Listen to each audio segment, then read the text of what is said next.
Now, let's start today with something related to an issue that's been in the minds of many people over the recent fortnight.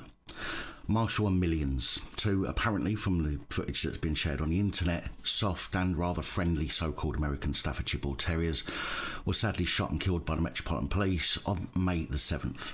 Now, don't worry, I'm not going to show that video here. I've seen it once and that's enough for me, especially being an animal lover. Marshall and Millions were accused of attacking a woman at around 5 p.m. on that day. Witnesses to the incident claimed that the woman got tangled up in the dog leads. However, it's been said that the woman did sustain injuries, but the injuries did not require hospital treatment.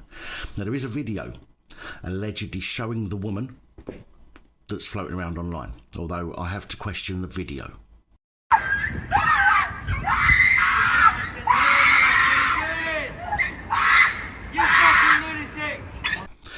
Now, you can see it appears the guy is the same guy. He looks to be wearing the same clothes, and as it said he was homeless, this would fit. However, look at the colour of the sky. The street lamps are on, and this is supposed to have happened prior to the police being called and Marshall and Millions' lives being taken. Now, this is a video not showing the killing, but you can see how bright it is in this video compared to the previous one. And this leaves me with questions as to the authenticity of the video being in fact of the incident which led to the police involvement and the shooting.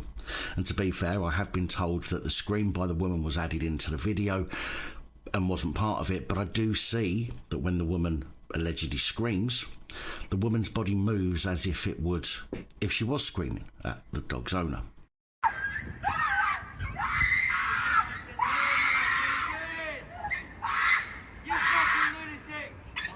That point I will have to let you decide for yourselves, as there's no way to verify it.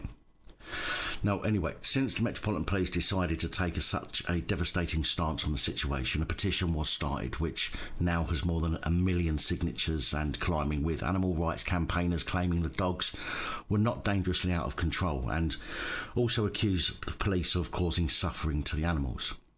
Sadie Georgigan Dan, a rescue dog trainer and handler, said that this is easily one of the most disgusting, abhorrent and totally unjustifiable videos I've ever seen, and once again the Met Police need to be held criminally accountable for their unlawful actions and their unacceptable abuse of powers. Adding, they, the police, continue to claim in their statement that these dogs were dangerously out of control, and yet again video evidence shows this not to be the case. The dogs even immediately calm down when the owner asks them to, so why then is it acceptable for the police to not only taser the owner but shoot and kill both dogs at close range, one of which seemingly doesn't die straight away either and is left to suffer on the canal path while shocked onlookers are left screaming?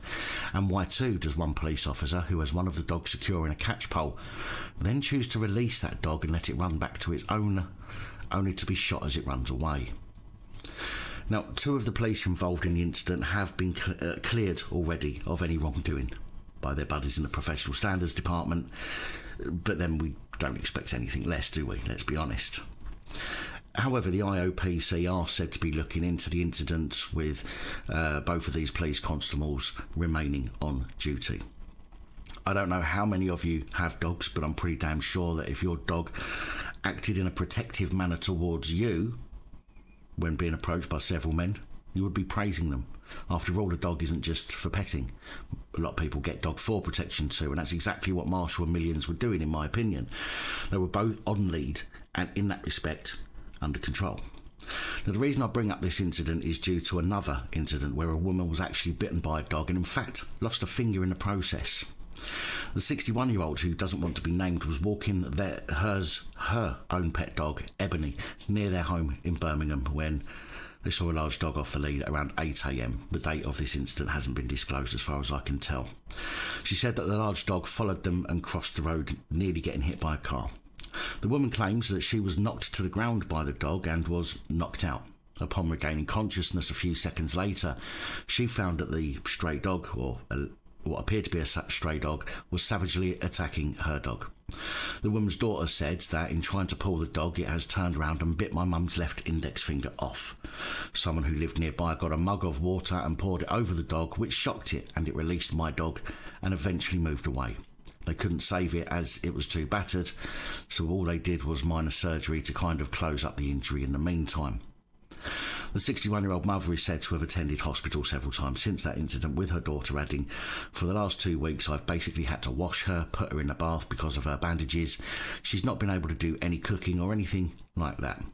I see her at night sometimes and she's obviously having nightmares where she's screaming help. Because she was screaming so much and so loudly, she's lost her voice.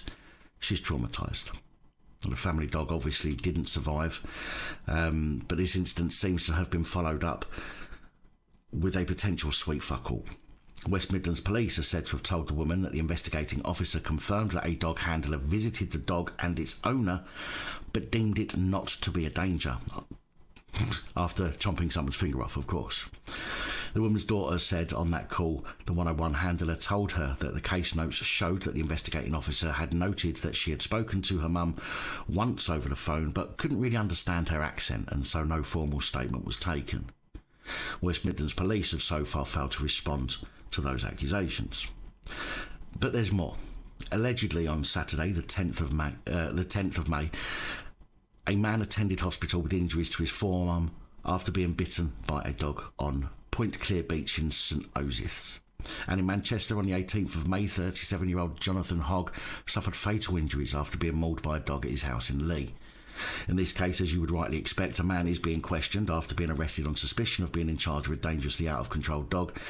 And in this Manchester incident, armed police were called to the property where the dog was forced into a shed at the property and dispatched. Greater Manchester Police said that Greater Manchester Police armed officers were deployed to attempt to control the dog, and officers reviewed and actioned every available tactic to subdue the dog and bring it to safety. Due to the significant risk the dog posed to members of the public, the dog was humanely destroyed. Now, I had 2 dogs, Alice and Daisy, a Pointer Cross and a Lab Cross, both rescue dogs, and I was involved in an interaction with police some years ago where they did exactly the same as Millions and Marshall.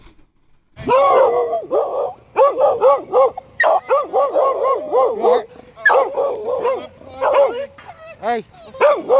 Hey! What's the problem? Problem? Because of all the dust.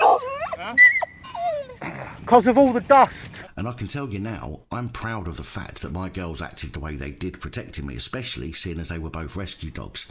But if the police had hurt my girls, I'd be in jail right now, I can assure you of that. The IOPC is still looking into the incident, with a report to be published soon.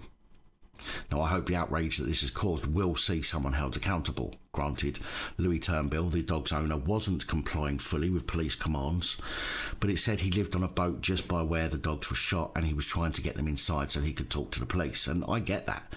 My 2 had behavioural issues where they could simply bark and whine when they weren't moving whilst they had a lead on, and it's awkward to talk to anyone when they're doing that. But when you have several aggressive people shouting at you, and as a dog all you know is that there's someone aggressive in your face, there's very little you can do other than be a dog. Now, I will leave you with this, because it appears the constable who took the shot and killed Millions and Marshall has put a video on social media, although this has not yet been confirmed. If it is really the copper who killed the animals, he sounds a bit arrogant if you ask me, and I also think this might not be something that was sanctioned by the force, as this could well jeopardise the case or investigation that is ongoing by the IOPC. I would suggest that this could be a breach of professional behaviour, and wonder if the police are aware of this video, or even if it is the plod who took the shot. I was unable to find the original video, by the way, so please take that into account. Interestingly, and you're not going to believe this, the video link that I saved for this video to get and put onto the end of this video has now been set to private, and a cursory search of Google, of Facebook, of Twitter, I cannot find any of the video, any links to the video of the police constable allegedly who admitted to being the one who shot Millions and Marshall, which is quite interesting. I know some of you have already seen that video. It's a shame that I can't find it now. If I can find it, I will upload it, but at the moment it seems that those videos have been removed, and it could well be because it could affect the investigation into him. So it could be that the police have contacted various social social media platforms and asked them to remove that video. But at the moment, I don't know. So unfortunately, I can't show you that video.